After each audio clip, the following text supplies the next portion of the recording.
Do आणि make ही दोन्ही वेगवेगळी क्रियापद असून सुद्धा बऱ्याच वेळेला ती एकाच अर्थाने वापरली जातात आणि हीच स्पोकन इंग्लिश मधली खूप मोठी एरर आहे। यासाठी आपल्याला या दोन्हीमध्ये काय फरक आहे हे समजावून घेणं खूप गरजेचं आहे।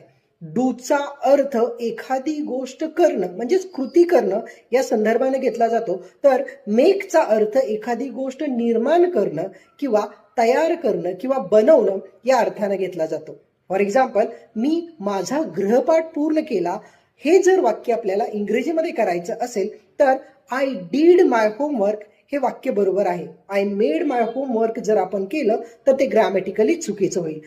याच पद्धतीनं मी केक बनवला हे वाक्य जर आपल्याला इंग्रजीमध्ये करायचं असेल तर आय मेड अ केक हे वाक्य बरोबर होईल। आपण जर आय डीड अ केक असं वाक्य तयार केलं तर ते ग्रॅमॅटिकली बरोबर होणार नाही।